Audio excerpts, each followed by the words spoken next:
All right, welcome to The Explainer. Today we're tackling a story you might think is just some distant problem, but it could be way closer to home than you realize. China's massive property sector. And we're not just talking about empty apartment buildings. We're talking about a potential shockwave with the power to rock the entire global economy. Okay, so this question really just cuts right to the chase, doesn't it?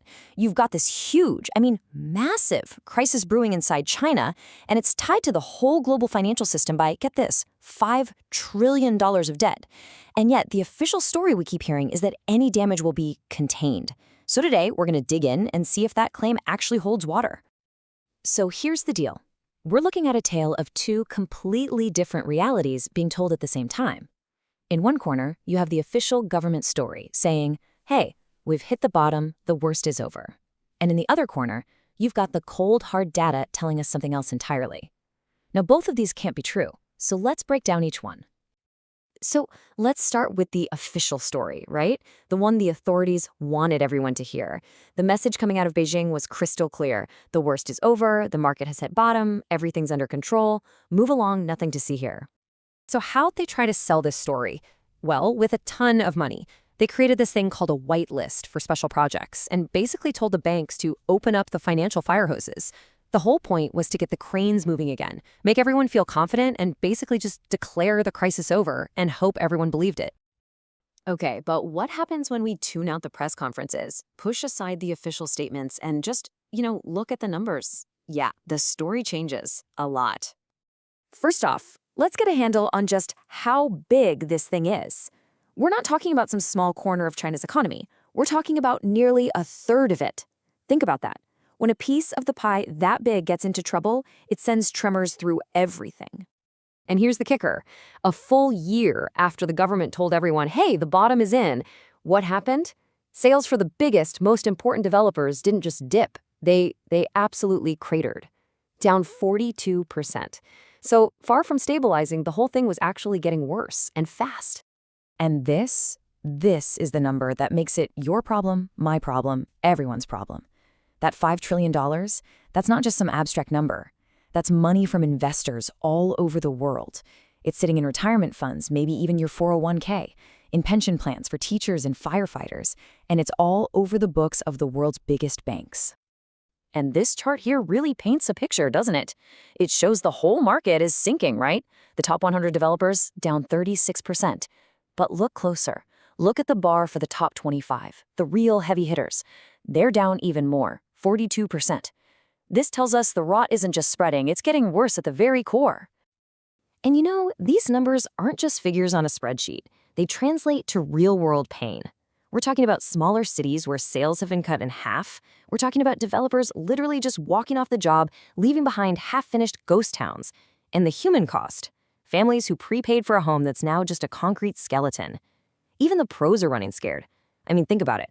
The government holds a big press conference to calm everyone down, and the stock market falls. That tells you everything you need to know. Nobody's buying the story. Okay, so let's connect the dots. How does a collapsing building in China actually threaten to knock over a bank in New York or London? It's not some crazy theory. There's a very clear, very direct path for this contagion to spread. The secret ingredient here, the thing that makes this a global problem, is something called an offshore bond. It sounds complicated, but it's not. All it means is a Chinese company wants to raise money from outside of China. So they issue debt in a currency everyone trusts, like US dollars. It's basically a financial bridge that connects a local Chinese construction project directly to Wall Street. And this right here breaks it down perfectly. It's a simple 4-step process, from a construction site in China straight into your retirement account.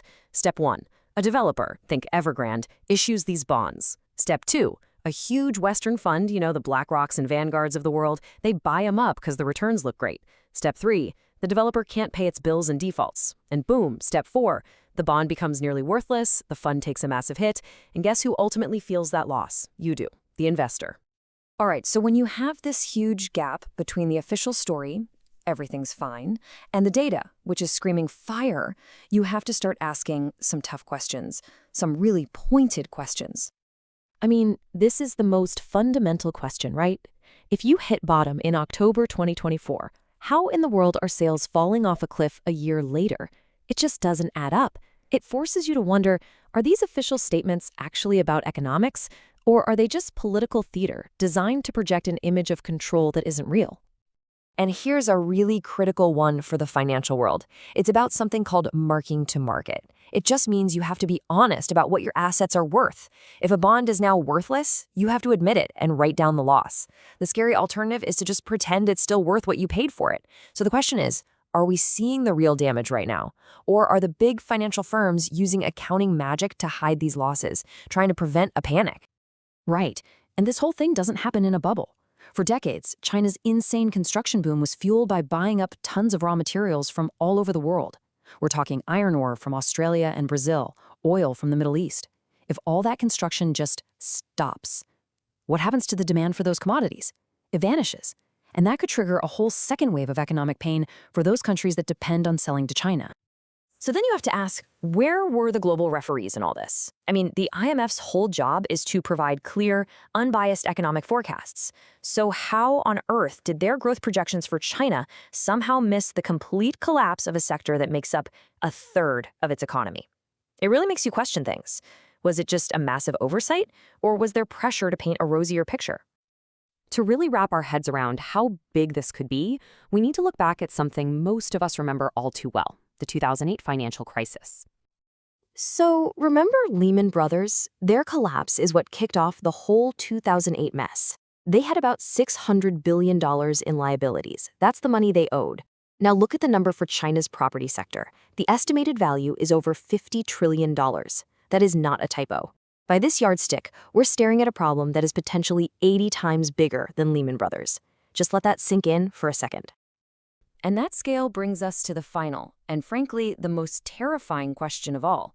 When you're looking at a problem 80 times the size of Lehman, the official line that this will all be contained just sounds, well, impossible.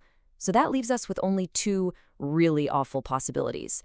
Either our global financial institutions are flat out lying to us about how much risk they're exposed to, or they are so complex and tangled that they are genuinely ignorant of the danger.